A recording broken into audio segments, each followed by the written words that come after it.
Hello प्यारे दोस्तों, आज हम शुरू कर रहे हैं चौथा चैप्टर जिसका नाम है द्विघात समीकरण। चौथे चैप्टर का क्या नाम है? द्विघात समीकरण। द्विघात बहुपद क्या होता है यह हमने आपको दूसरे चैप्टर में समझाया था। द्विघात बहुपद से ही द्विघात समीकरण बनाया गया है। देखो कैसे बनाया गया है द्विघात समीकरण। द्विघात बहुपद का कोई उदाहरण बताओ। 2x² प्लस 3x प्लस 5, ये क्या होता है? द्विघात बहुपद ये है। और कोई दूसरा उदाहरण बताओ। 3x² प्लस 2x प्लस 12, ये क्या है? द्विघात बहुपद का ये उदाहरण है। अगर हम द्विघात बहुपद में बराबर का चिन्ह लगा दें, क्या अगर हम द्विघात बहुपद में बराबर का चिन्ह लगा दें तो क्या बन जाता है? दो घात समीकरण बन जाता है। अगर हम द्विघात बहुपद में बराबर का चिन्ह लगा दें तो क्या बन जाएगा? द्विघात समीकरण बन जाएगा। और इस चैप्टर में हमें एक बेसिक कॉन्सेप्ट समझना है कि इसका व्यापक रूप क्या होता है। व्यापक रूप। द्विघात समीकरण का व्यापक रूप क्या होता है? द्विघात समीकरण का व्यापक रूप होता है ax² plus bx plus c बराबर 0। द्विघात समीकरण का व्यापक रूप होता है ax² plus bx plus c बराबर 0। एक बार फिर से समझो, इस चैप्टर में हमें क्या पढ़ना है? हमें पढ़ना है द्विघात समीकरण क्या होता है। अगर हम द्विघात बहुपद में बराबर का चिन्ह लगा दे रहे हैं तो क्या बन जाएगा? द्विघात समीकरण बन जाएगा। इसका व्यापक रूप होता है ax² plus bx plus c बराबर 0।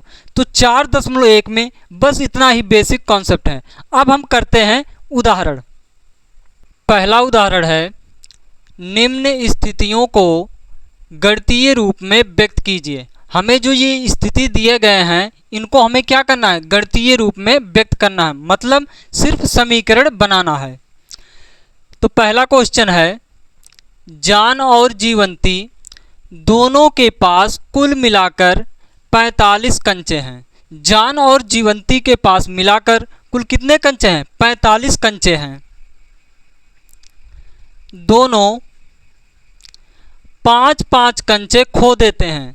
जान और जीवंती दोनों 5-5 कंचे खो देते हैं और अब उनके पास कंचों की संख्या का गुणनफल 124 है। 5-5 कंचे खोने के बाद अब उनके पास कंचों की संख्या का गुणनफल 124 है। क्वेश्चन में कह रहा है, हम जानना चाहेंगे कि आरंभ में उनके पास कितने कितने कंचे थे। क्या पूछा गया है? हम जानना चाहेंगे कि आरंभ में उनके पास कितने कितने कंचे थे। एक बार क्वेश्चन को फिर से समझो। देखो कहा गया है, जान और जीवंती दोनों के पास कुल मिलाकर 45 कंचे थे। शुरू में दोनों के पास कुल मिलाकर कितने कंचे थे? 45 कंचे थे। दोनों 5-5 कंचे खो देते हैं। जान और जीवंती दोनों 5-5 कंचे खो देते हैं और अब उनके पास कंचों की संख्या का गुणनफल 124 है। हम जानना चाहेंगे कि आरंभ में उनके पास कुल कितने कंचे थे। तो जो पूछा गया है उसी को मान लो। क्या पूछा गया है? आरंभ में उनके पास कुल कितने कितने कंचे थे। तो मान लो आरंभ में जान के पास x कंचे थे। माना आरंभ में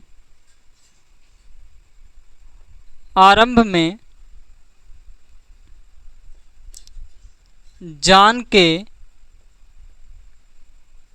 पास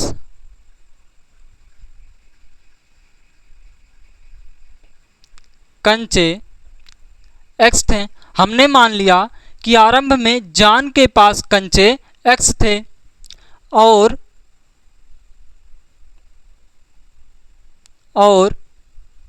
जीवंती और आरंभ में लिख लो, और आरंभ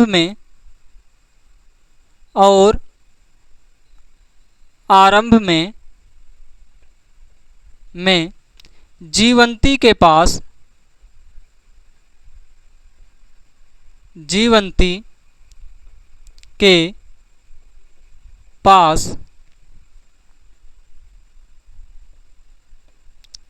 कंचे, देखो आरंभ में जान के पास कंचे x थे, तो देखो दोनों के कंचे मिलाकर 45 हैं।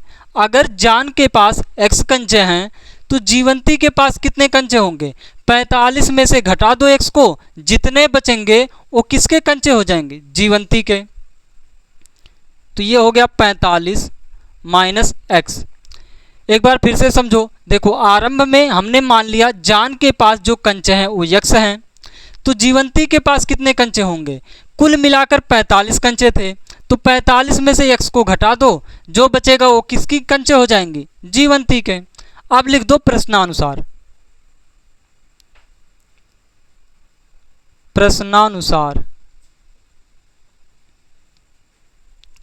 अब देखो क्वेश्चन में क्या कह रखा है, कहा है दोनों 5-5 कंचे खो देते हैं।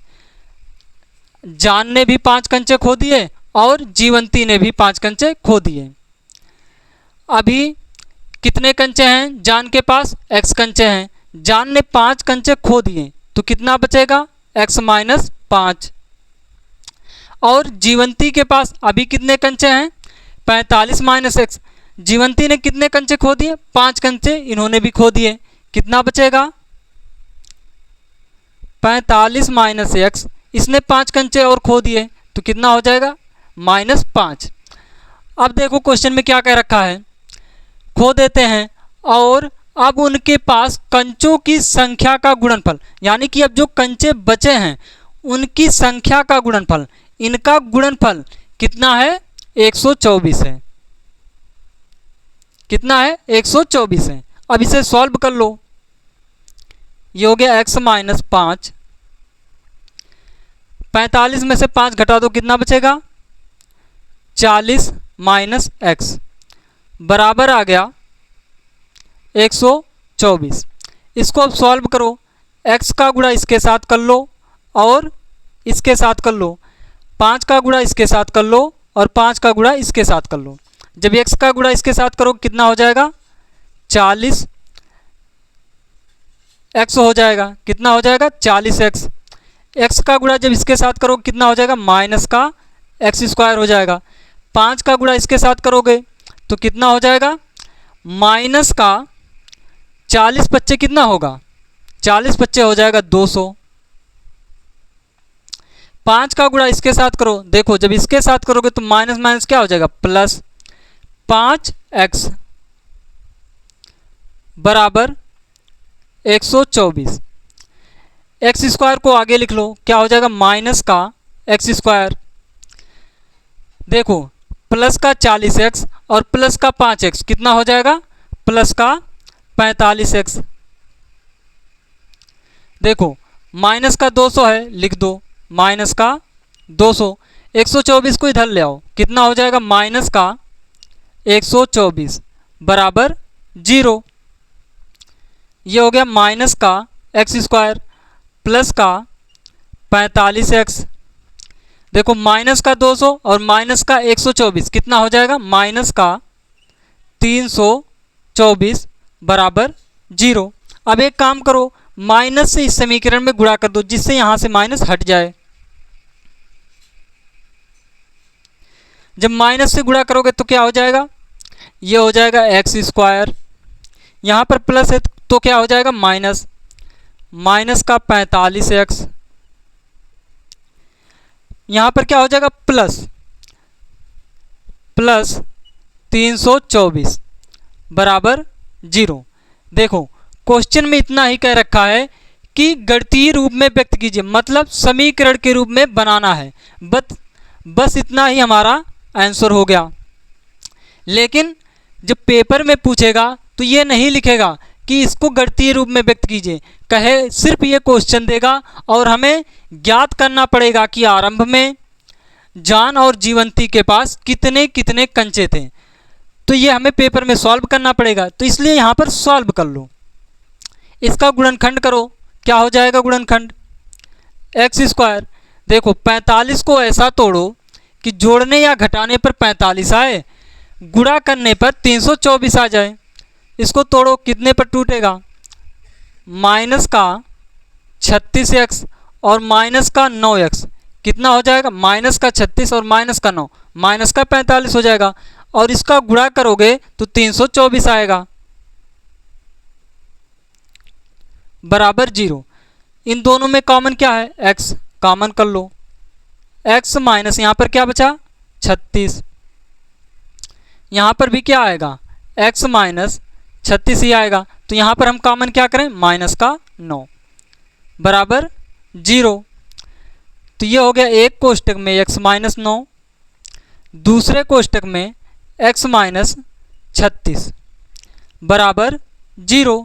अब देखो दो चीज़ों की गुणा करने पर 0 आ रहा है, तो इसका मतलब ये हुआ या तो ये 0 होगा या फिर ये 0 होगा। तो दोनों को 0 के बराबर रख लो। x माइनस 9 बराबर 0, x माइनस 36 बराबर 0। तो ये आ गया x बराबर 9 को उधर भेज दो तो क्या हो जाएगा? प्लस का 9। तो x बराबर आ गया प्लस का 9।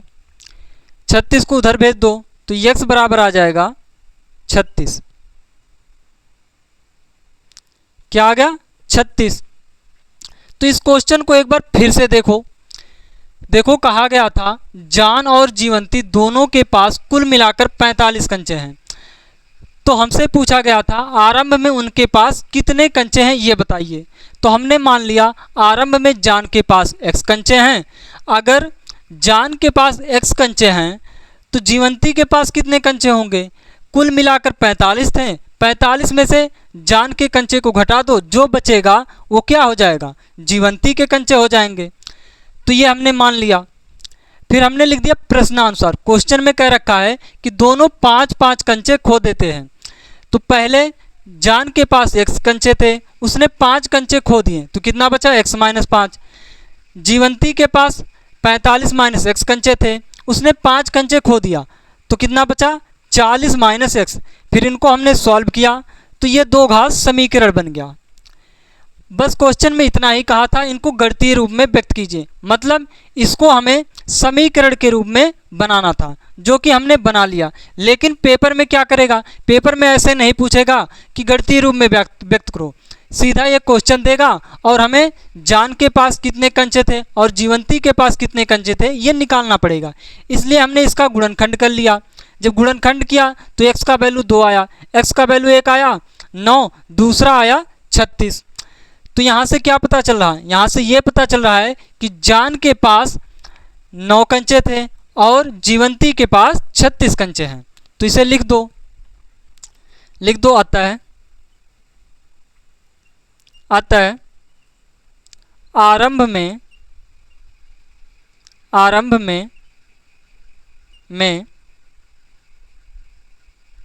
जान के पास 9 तथा जीवंती के पास 36 कंचे थे। हमने क्या लिख दिया? हमने लिख दिया अतः आरंभ में जान के पास 9 कंचे तथा जीवंती के पास 36 कंचे थे। तो ये हो गया हमारा पहला उदाहरण। अब हम करते हैं दूसरा उदाहरण। दूसरा क्वेश्चन है, एक कुटीर उद्योग एक दिन में कुछ खिलौने निर्मित करता है। एक कुटीर उद्योग है जो एक दिन में कुछ खिलौने बना रहा है। प्रत्येक खिलौने का मूल्य 55 में से एक दिन में निर्माण किए गए खिलौनों की संख्या को घटाने से प्राप्त होता है। क्या है? प्रत्येक खिलौने का मूल्य 55 में से एक दिन में निर्माण किए गए खिलौनों की संख्या को घटाने से प्राप्त होता है। किसी एक दिन कुल निर्माण लागत 750 रुपये थी। किसी एक दिन कुल निर्माण लागत 750 रुपये थी। हम उस दिन निर्माण किए गए खिलौनों की संख्या ज्ञात करना चाहेंगे। हम क्या ज्ञात करना चाहेंगे? उस दिन निर्माण किए गए खिलौनों की संख्या ज्ञात करना चाहेंगे। तो जो पूछा गया है उसी को मान लो।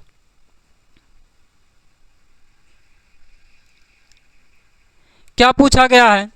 पूछा गया है उस दिन निर्माण किए गए खिलौनों की संख्या। मान लो x है।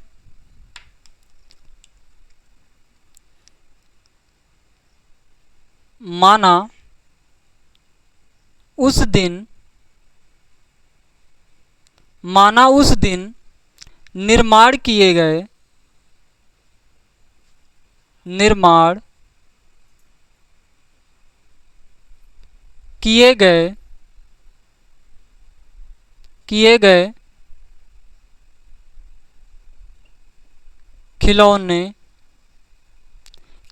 खिलौनों की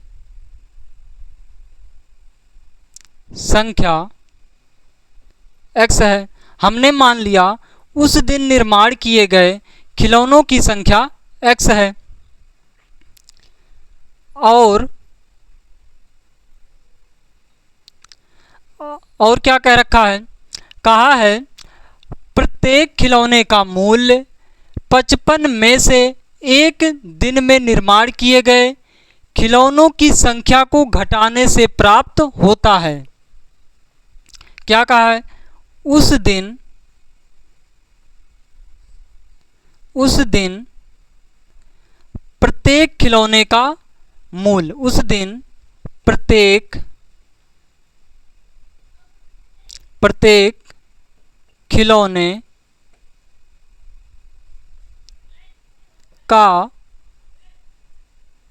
मूल्य, उस दिन प्रत्येक खिलौने का मूल्य कितना है? देखो क्या कह रखा है? कह रखा प्रत्येक खिलौने का मूल्य 55 में से एक दिन निर्माण किए गए खिलौनों की संख्या को घटाने से प्राप्त संख्या के बराबर है। यानी उस दिन निर्माण किए गए खिलौनों की संख्या, उस दिन निर्माण किए गए एक दिन में खिलौनों की संख्या को घटाने से प्राप्त होता है। उस दिन कितने खिलौने निर्माण किए गए थे? x। अगर हम 55 में से x को घटा दे रहे हैं तो हमें क्या मिल जा रहा है? प्रत्येक खिलौने का मूल्य मिल जा रहा है। एक बार फिर से समझो। देखो कहा है प्रत्येक खिलौने का मूल्य 55 में से एक दिन में निर्माण किए गए खिलौनों की संख्या को घटाने से प्राप्त संख्या के बराबर है। यानी कि प्रत्येक खिलौने का मूल्य 55 माइनस x है। अब लिख दो प्रश्नानुसार।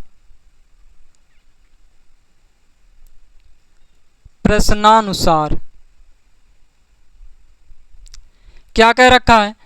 कह रखा है एक दिन कुल निर्माण लागत 750 रुपये है। उसी दिन कुल निर्माण लागत कितना है? 750 है। देखो एक खिलौने का मूल्य इतना है और कुल खिलौने का मूल्य, एक खिलौने का मूल्य इतना है और कुल खिलौने जो हैं वो x हैं। अगर हम इन दोनों का गुणा कर लें तो हमें क्या मिल जाएगा? हमें ये मिल जाएगा कि कुल पैसा कितना लगा कुल खिलौनों को बनाने में। तो क्या लिखेंगे? x का गुणा कर लेंगे, यानी कि कुल खिलौनों की संख्या का गुणा कर लेंगे एक खिलौनों को बनाने में कितना लागत लगा है। 55 माइनस x, इसका मूल्य कितना लग रहा है? 750 रुपये। एक बार क्वेश्चन को फिर से समझो। कहा है किसी एक दिन कुल निर्माण लागत 750 रुपये थी। देखो एक खिलौने का मूल्य 55 माइनस x है और कुल खिलौने x हैं। अगर हम इन दोनों का गुणा कर दे रहे हैं तो हमें क्या मिल रहा है? हमें मिल जा रहा है कि उस दिन निर्माण किए गए लागत कितने हैं। तो लागत कितना है? 750 रुपये है। अब इसको सॉल्व कर लो तो ये क्या हो जाएगा? 55x, x का गुणा इसके साथ कर लो, माइनस का x स्क्वायर बराबर 750। x को आगे लिख लो, क्या हो जाएगा? माइनस का x स्क्वायर प्लस का 55x, इसको इधर ले आओ, माइनस का 750 बराबर 0। यहाँ पर माइनस आगे है, एक काम करो माइनस से गुणा कर लो, क्या हो जाएगा एक्स स्क्वायर, यहाँ पर प्लस है तो क्या हो जाएगा माइनस का 55x, यहाँ पर माइनस है तो क्या हो जाएगा प्लस 750 बराबर 0। देखो कहा गया था क्वेश्चन में कि गणितीय रूप में व्यक्त कीजिए, हमें इतना ही करना था, लेकिन क्वेश्चन में जब पेपर क्वेश्चन में पूछा जाएगा तब ऐसे नहीं देगा कि गणितीय रूप में व्यक्त कीजिए, तब हमें ज्ञात करना पड़ेगा कि उस दिन कितने खिलौने बनाए गए थे। तो इसको सॉल्व कर लो, ये हो जाएगा एक्स स्क्वायर। 55 को ऐसा तोड़ो कि जोड़ने या घटाने पर 55 आ जाए और गुणा करने पर 750 आ जाए। तो ये हो जाएगा माइनस का 30x माइनस का 25x, कितना हो जाएगा माइनस का 30 माइनस का 25 माइनस का 55 हो जाएगा, प्लस का 750 बराबर 0।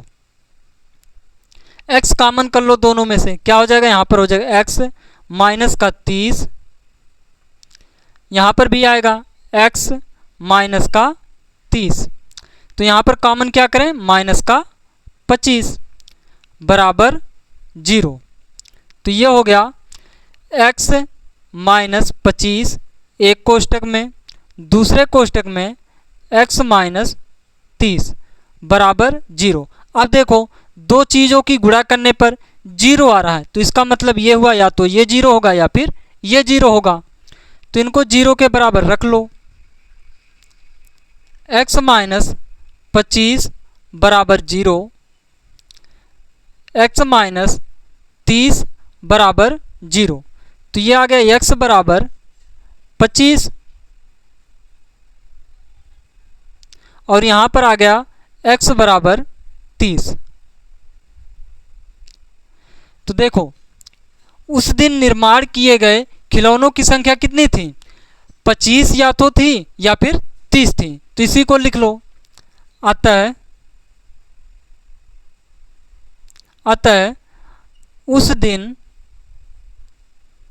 उस दिन निर्माण किए गए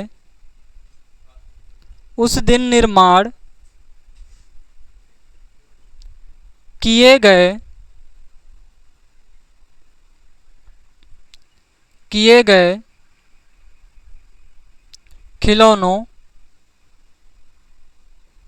की संख्या 25 और 30 थी। तो ये हो गया हमारा आंसर। तो एक बार इस क्वेश्चन को फिर से समझ लो। देखो कहा गया था एक कुटीर उद्योग है जो एक दिन में कुछ खिलौने निर्मित करता है। उस कुछ खिलौने को हमने मान लिया x खिलौने हैं, यानी उस दिन निर्माण किए गए खिलौनों की संख्या को हमने मान लिया x। तो हमने निकाला उस दिन प्रत्येक खिलौने का मूल्य कितना था। देखो बताया गया है क्वेश्चन में प्रत्येक खिलौने का मूल्य 55 में से एक दिन में निर्माण किए गए खिलौनों की संख्या को घटाने से प्राप्त होता है। खिलौनों की संख्या 55 में से घटाने पर प्राप्त होता है एक खिलौने का मूल्य। फिर हमने लिख दिया प्रश्नानुसार। तो कहा गया है क्वेश्चन में किसी एक दिन कुल निर्माण लागत 750 रुपये थी। देखो हमारे पास एक खिलौने का मूल्य है और कुल खिलौने कितने हैं ये हमें पता है और एक खिलौने का मूल्य कितना है ये हमें पता है। फिर हमने इन दोनों का गुणा कर लिया तो हमें कितना मिल गया 750। इनको हमने सॉल्व किया तो हमें x का वैल्यू मिला 25 और 30। तो हमने लिख दिया आता है उस दिन निर्माण किए गए खिलौनों की संख्या 25 और 30 थी। तो ये हो गया हमारा दूसरा क्वेश्चन। अब हम करते हैं अगला क्वेश्चन। दूसरा उदाहरण है जांच कीजिए कि निम्न द्विघात समीकरण है या नहीं। हमें जांच करना है कि ये दो घात समीकरण हैं या नहीं। तो इनको सॉल्व कर लो और देखो दो घात समीकरण हैं या नहीं। तो इनको सॉल्व करो। तो यहाँ पर क्या लिखा गया है, लिखा गया है x माइनस 2 का होल स्क्वायर। तो इसको खोल लो। तो ये किस रूप का है, a माइनस बी का रूप का है। तो क्या होता है सूत्र a square plus b square minus 2ab। तो यहाँ पर क्या हो जाएगा a स्क्वायर यानी कि x का स्क्वायर प्लस बी स्क्वायर यानी 2 का वर्ग कितना होगा 4, माइनस का 2ab कितना हो जाएगा 4x प्लस 1 बराबर 2x माइनस 3। अब एक काम करो, इसको इधर ले आओ, एक्स स्क्वायर हो गया तो यहाँ पर है माइनस का 4x, इसको इधर ले आओ, कितना हो जाएगा माइनस का 2x। देखो प्लस का 4 और प्लस का 1 कितना हो जाएगा प्लस का 5, इसको इधर ले आओ, कितना हो जाएगा प्लस का 3 बराबर 0। ये हो गया एक्स स्क्वायर, माइनस का 4x माइनस का 2x कितना हो जाएगा माइनस का 6x, प्लस का 5 और प्लस का 3 कितना हो जाएगा प्लस का 8 बराबर 0। अब बताओ ये दो घात समीकरण है या नहीं है? ये दो घात समीकरण है। क्यों? क्योंकि यहाँ पर इस समीकरण में सबसे बड़ी घात क्या है 2, तो ये दो घात समीकरण है। तो यहाँ पर लिख दो यह है समीकरण, यह समीकरण ax square plus bx plus c बराबर 0 के रूप का है। अतः यह द्विघात समीकरण है। अतः यह द्विघात समीकरण है। अतः यह दो घात समीकरण है। तो ये हमें कुछ समीकरण दिया गया था, पूछा गया था कि ये दो घात समीकरण है या नहीं, तो इनको सॉल्व कर लो। अगर सबसे बड़ी घात 2 आया तो वो दो घात समीकरण होगा, अगर नहीं आया तो वो दो घात समीकरण नहीं होगा। तो ये क्या है? ये समीकरण इस रूप का है, अतः यह द्विघात समीकरण है। अब दूसरा क्वेश्चन सॉल्व कर लो। तो इसको सॉल्व कर लो। पहले क्या हो जाएगा, इसका गुणा इसके साथ एक्स स्क्वायर, इसका गुणा इसके साथ प्लस का x प्लस का 8 बराबर, इसका गुणा कर लो। देखो एक कोष्टक में a प्लस बी, दूसरे कोष्टक में a माइनस बी जैसा है। एक कोष्टक में a प्लस बी, दूसरे कोष्टक में a माइनस बी जैसा है। तो सूत्र क्या होता है a square minus b square. तो a स्क्वायर क्या हो जाएगा x का स्क्वायर माइनस बी स्क्वायर यानी कि 2 का वर्ग कितना हो जाएगा 4। अब देखो इधर है एक्स स्क्वायर, इधर भी है एक्स स्क्वायर, जब इसको इधर हम लाएंगे तो माइनस का हो जाएगा और ये एक दूसरे से कट जाएंगे, इसलिए यहीं पर ही काट दो। तो ये क्या हो गया x प्लस 8, 4 को इधर ले आओ, प्लस का 4 हो जाएगा बराबर 0। तो ये हो गया x प्लस 12 बराबर 0। ये दो घात समीकरण है? नहीं है, क्योंकि यहाँ पर सबसे बड़ी घात 1 है और दो घात समीकरण वही होता है जिस समीकरण में सबसे बड़ी घात 2 हो। तो लिखेंगे यह है समीकरण, यह समीकरण ax square plus bx plus c बराबर 0 के रूप का नहीं है। अतः यह द्विघात समीकरण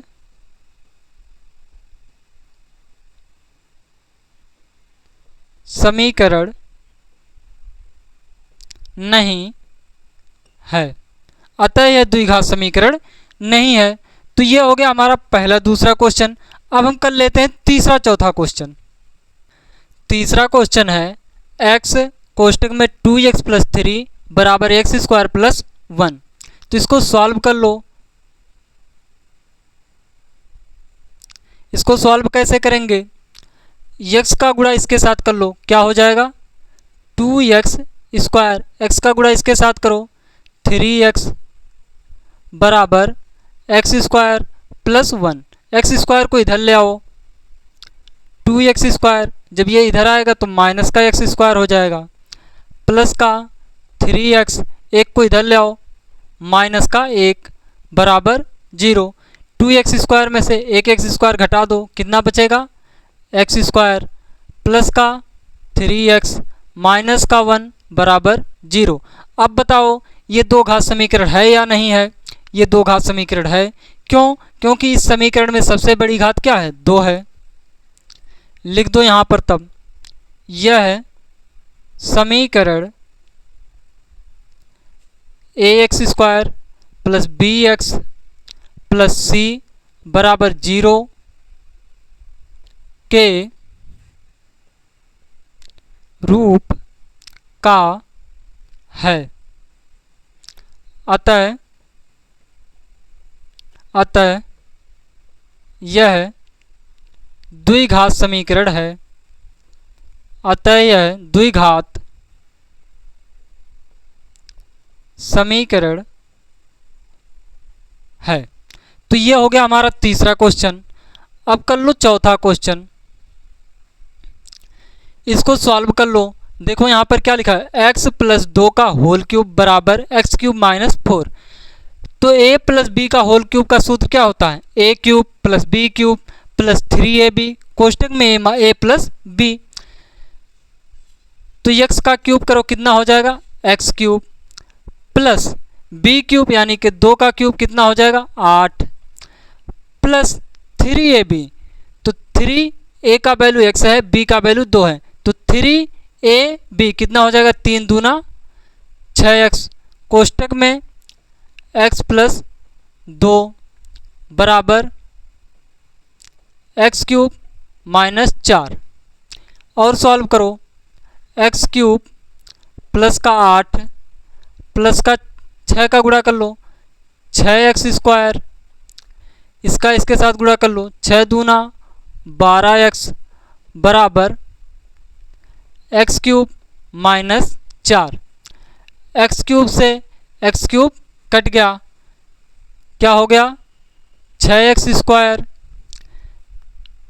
प्लस का 12x प्लस का 8, 4 को इधर ले आओ, क्या हो जाएगा प्लस का 4 बराबर 0। तो ये हो गया 6x² प्लस का 12x प्लस का 8 और 4 कितना हो जाएगा 12 बराबर 0। अब ये बताओ ये दो घात समीकरण है या नहीं है? ये दो घात समीकरण है। क्यों? क्योंकि इस समीकरण के सबसे बड़ी घात क्या है 2 है, तो ये दो घात समीकरण है।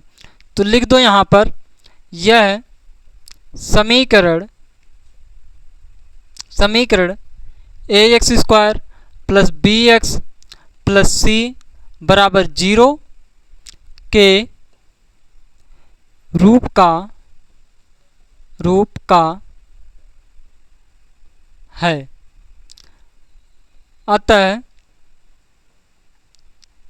अतः यह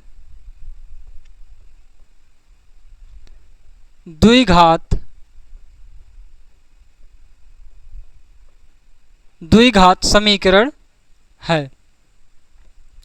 तो ये हो गया हमारा चौथा क्वेश्चन। तो 4.1 में जितना भी बेसिक कॉन्सेप्ट और उदाहरण था उनको हमने कर लिया। तो दोस्तों आज इतना ही, अब हम कल करेंगे 4.1। तो दोस्तों अगर वीडियो अच्छा लगा हो तो लाइक, सब्सक्राइब, कमेंट जरूर करें। Thank you.